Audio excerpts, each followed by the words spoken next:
Perfect round neck पर piping लगाना सीखे। देखिए कितने अच्छे से पाइपिंग लगाई है। इस ब्लाउज की कटिंग और स्टिचिंग में हम पाइपिंग लगाना सीखेंगे। 36 चेस्ट का ब्लाउज है, आपका नाप हो तो आप जरूर बनाएं। Thank you. ये देखिए परफेक्ट पाइपिंग लग गई है, राउंड शेप में एकदम परफेक्ट लगी है। ये आगे का गला देखिए इस तरह से बिल्कुल बराबर लग गया है। अब हमने आपको पाइपिंग लगाना बताइए, ये अच्छे से फिनिशिंग के साथ लगी। देखिए इस तरह से उठी उठी पाइपिंग, इस तरह से आप पाइपिंग लगाना सीखेंगे तो बराबर लगा पाएंगे। अब इसमें हम स्लीव्स ज्वाइंट करते हैं। स्लीव्स देखो मैंने रेडी कर ली है, और अब हम इसे, ये आगे का डिप है और इसमें भी आगे से जो कटिंग करी है उससे मिलाकर हम इस तरह से कट टू कट मिलाकर, या तो पिन से आप कर लेंगे, इस तरह से मिलाते हुए हम इसे सिल लेते हैं। यहाँ से हम जोड़ से जोड़ मिलाकर पूरा सिलते हैं, फिर आपको मैं बताती हूँ। देखिए ये आप कटिंग करना बिल्कुल ना भूले, इससे हमारे ब्लाउज में आगे जोड़ नहीं आता। तो ये कटिंग मैंने आपको आस्तीन की बाजू बनाने के बाद इस कटिंग को मैं बताने वाली थी, तो मैंने ये पूरा सिलने के बाद इसको कटिंग कर लिया है। आप भी ये ध्यान रखें। अब जोड़ते हैं। देखिए बाजू जोड़ते समय एक और चीज ध्यान देने की है, ये जो जोड़ होता है इसका सिलते समय उधर ना हो जाए, इधर ही दोनों रहना चाहिए, नहीं तो फिर आगे यहाँ भी खिंचाव आता है। तो सिलते समय ये बराबर ध्यान रखें कि आपका ये वाला हिस्सा इधर भी इधर है तो आस्तीन साइड भी इधर ही होना चाहिए। और सिलाई, एक सिलाई लगाने के बाद दूसरी लगाएं, और एक सिलाई किनारे पर दोनों को जोड़ने के बाद फिर भी एक, इसको बैक सिलाई बोलते हैं, ताकि ये पूरा सा पक्का हो जाए। आखिरी में हम इसको बैक करना, यानी कि बंद करने वाली सिलाई लगाए। 3 सिलाई लगाना चाहिए, तो पिको की जरूरत नहीं पड़ेगी, ध्यान रखें। थी ना, और मैंने आवाज कर रही थी, तेल नहीं डाला, तो इस तरह से ये दाने देने लगी। अब हम पहले मशीन में ऑयल डालते हैं।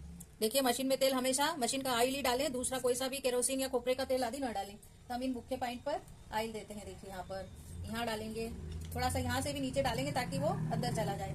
फिर ये जहाँ जहाँ इसके दिए पॉइंट वहाँ वहाँ हम डाल देते हैं।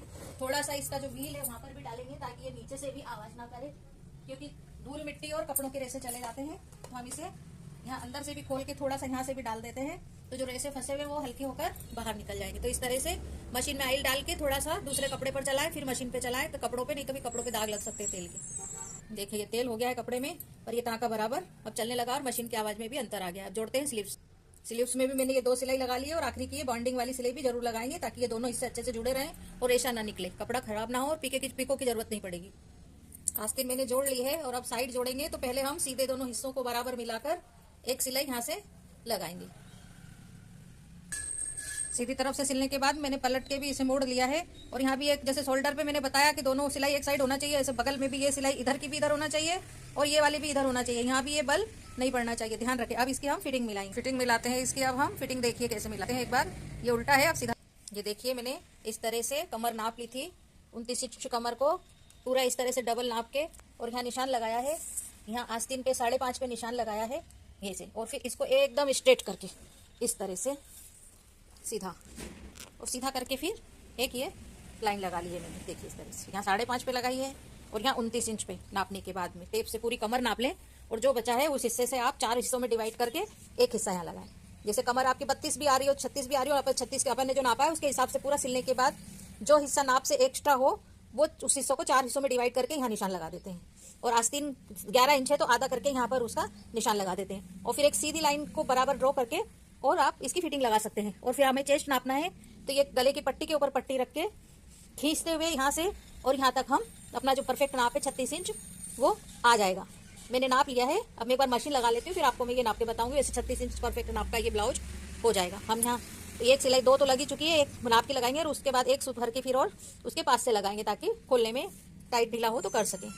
तो मैं आपको सिलाई लगा के फिर बता दूँ। देखिए 36 बस्ट का राउंड नेक परफेक्ट पाइपिंग के साथ हमारा ब्लाउज रेडी है। इस तरह से आप बनाएंगे तो आपका ब्लाउज कभी भी ना तो ढीला टाइट होगा, ना शोल्डर से उतरेगा, ना आगे गला उतरेगा, ना आगे गले में झोल आएगा।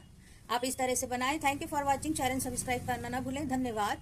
आपको पसंद आए तो कमेंट्स में प्लीज बताएं, और कुछ लगे कमी तो वो भी बताएं। धन्यवाद। वैसे मुझे उम्मीद है आपको ये बिल्कुल अच्छा पसंद आने वाला है। धन्यवाद। Thank you.